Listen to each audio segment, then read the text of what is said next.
Hello friends. हम आपके समक्ष यानी मैं चाणक्य और चतुर एक बार फिर प्रस्तुत हैं आज का ये वीडियो लेकर। तो आइए बिना देरी शुरू करते हैं सुशांत राजपूत केस के सेकंड पार्ट के साथ, सारे लीगल प्रोविजंस और उन सारी लैंडमार्क जजमेंट के साथ जो कि बेस बनी रिया चक्रवर्ती की पिटीशन के डिसमिसल का। तो आइए बिना देरी शुरू करते हैं आज का ये वीडियो। गुरुजी, कल हमने सुशांत राजपूत का जो केस डिस्कस किया था पार्ट 1 में, उसमें हमने उन सभी पॉइंट्स की चर्चा की जिसका कि नॉलेज किसी आम इंसान को होना ज़रूरी है।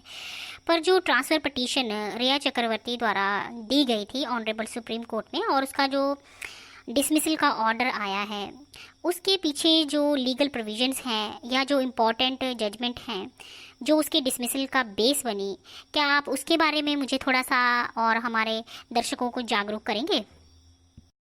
देखो चतुर, जैसा कि कल भी हमने डिस्कस किया था, यहाँ पर केस की शुरुआत होती है एक ट्रांसफर पिटीशन के साथ जो कि फाइल की जाती है by Rhea Chakraborty under section 406 of CrPC 1973, read with order number 39 of supreme court rules 2013।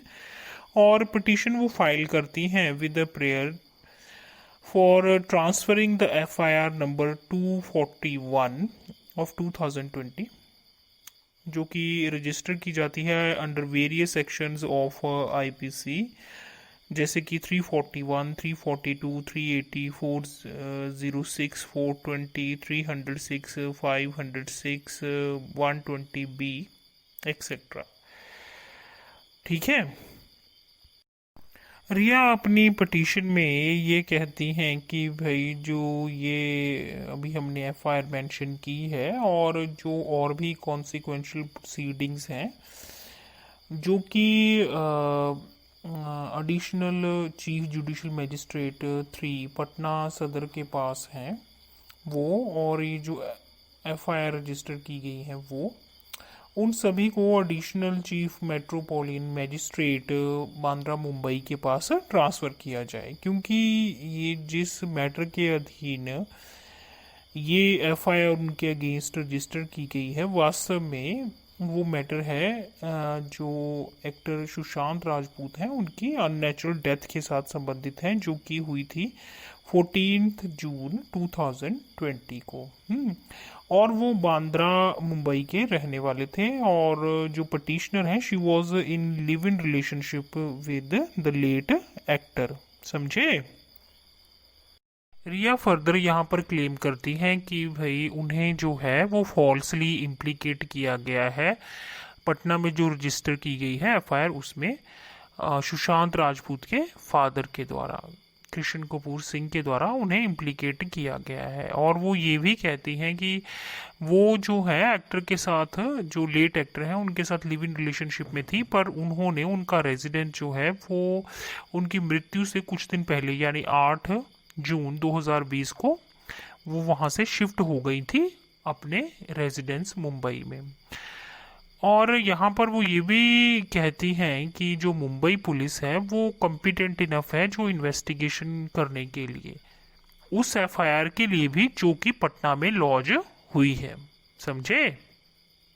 गुरुजी, इस पिटीशन के साथ कुछ कोर इश्यूज भी अराइज हो गए थे। हालांकि उनकी डिस्कशन हमने कल की थी, पर फिर भी उनके साथ जुड़े हुए लीगल प्रोविजंस और जो इम्पोर्टेंट जजमेंट डिस्कस हुई हैं उसके बारे में भी थोड़ा बताएंगे। देखो भाई चतुर, इस पिटीशन में जो 4 मुख्य जो इश्यूज थे वो अराइज हुए थे, और अब हम बारी बारी से उन इश्यूज को और उनके साथ जुड़े हुए लीगल प्रोविजंस को और जो जजमेंट्स उनमें कंसीडर की गई या जिन जजमेंट्स पे रिलाय अपॉन किया गया उनको भी बारी बारी से देखेंगे। तो चतुर, जो पहला प्रश्न कोर्ट के समक्ष आया वो ये था कि क्या under section 406 of CrPC honourable supreme court के पास क्या ये पावर है कि वो एक हाई कोर्ट से दूसरी हाई कोर्ट में जो इन्वेस्टिगेशन है उसको ट्रांसफ़र कर पाए। हम्म जस्टिस हरिकेश रॉय जी ने यहाँ पर Ramchandra Singh Sagar versus state of Tamil Nadu, ये जो जजमेंट थी प्रोनाउंस की गई थी by V R Krishna Iyer ji in 1978। उस पर रिलाय करते हुए उन्होंने ये कहा कि भाई देखो, जो सेक्शन 406 है ना, उसके अधीन आप एक हाई कोर्ट से दूसरी हाई कोर्ट में केसेस और अपील्स तो ट्रांसफ़र कर सकते हैं, लेकिन इन्वेस्टिगेशंस को ट्रांसफ़र नहीं कर सकते। वही कॉन्ट्ररी जजमेंट्स में, क्योंकि सेक्शन 406 के लॉ को डिस्कस नहीं किया गया था, केवल रिलीफ ही दे दिया गया था, तो वो पर क्यूरियम माना गया रेहा चक्रवर्ती के केस में। और जो आर्टिकल 141 के अंदर उसको ये भी बताया गया कि लॉ की तरह ट्रीट नहीं किया जा सकता। समझे चतुर? दूसरा जो इशू था जो कोर्ट के ऑनरेबल सुप्रीम कोर्ट के समक्ष आया, वो था regarding the scope of section 174 CrPC proceedings. Court के समक्ष ये प्रश्न था कि भाई अंडर सेक्शन 174 के जो अधीन, सीआरपीसी के अधीन मुंबई पुलिस जो प्रोसीडिंग्स कंडक्ट कर रही है, क्या उनको इन्वेस्टिगेशन के तौर पर लिया जा सकता है? उन्हें इन्वेस्टिगेशन कहा भी जा सकता है? सेकंड क्वेश्चन में सेक्शन 174 सीआरपीसी के जो अधीन प्रोसीडिंग्स चलाई जाती हैं इंक्वेस्ट इंक्वायरी की, उनके स्कोप को डिस्कस करते हुए जस्टिस हरिकेश रॉय जी ने Manoj Sharma versus state of Chhattisgarh 2016 इस केस पर रिलाय करते हुए कहा कि भाई जो सेक्शन 174 सीआरपीसी है ना, इसमें जो इंक्वेस्ट प्रोसीडिंग्स चलाई जाती हैं वो बहुत ही लिमिटेड रहती हैं, जिसमें कि पुलिस केवल ये इंक्वायरी करती है या एग्जेक्टिव केवल ये इंक्वायरी करती है कि भाई जो एन अननेचुरल डेथ है उसका अपरेंट कॉज क्या लग रहा है, देखने में क्या लग रहा है।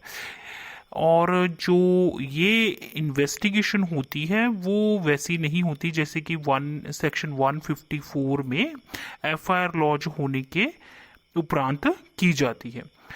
और यहाँ पर मुंबई पुलिस ने तो फिर कोई एफआईआर भी लॉन्च नहीं की थी अभी तक, और ना ही उन्होंने 175 सेक्शन सबसेक्शन 2 में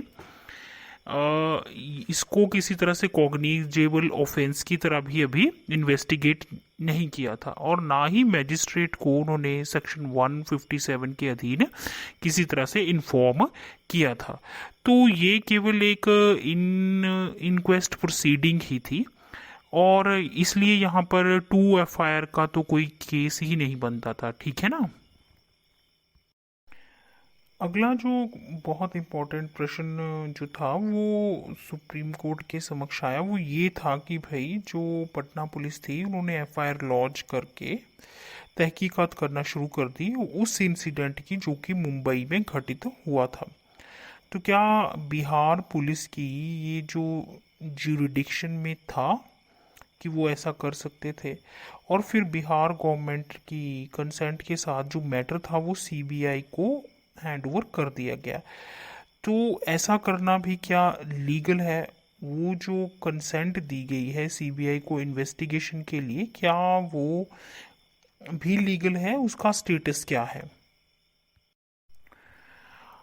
जस्टिस हरिकेश रॉय जी ने यहाँ पर ललिता कुमारी versus state of Uttar Pradesh 2014 की जजमेंट पर रिलाय करते हुए कहा कि भाई कॉन्स्टिट्यूशनल बेंच ने ऑलरेडी यहाँ पर क्लैरिफाई किया है कि भाई जहाँ पर क्लियर कट कॉग्निजेबल ऑफेंस की बात है ना, वहाँ पर मैंडेटरी हो जाता है एफआईआर लॉन्च करके इन्वेस्टिगेशन करना। वहाँ पर आपको इन्वेस्टिगेशन करनी ही करनी है। और अगर डाउट है कि भाई कॉग्निजेबल ऑफेंस है या नहीं है, तो वहाँ पर आप प्रीलिमिनरी इंक्वायरी कर सकते हैं। ललिता में 5 एक्सेप्शंस भी क्रिएट किए गए थे, और सुशांत राजपूत का जो केस है वो उन 5 एक्सेप्शंस में फॉल नहीं करता था।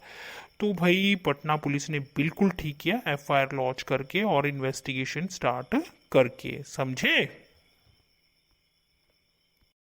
गुरुजी, यहाँ पर आर्टिकल 142 का भी इस ऑर्डर में बहुत जिक्र हुआ है, तो उसके बारे में भी थोड़ा सा बताएंगे।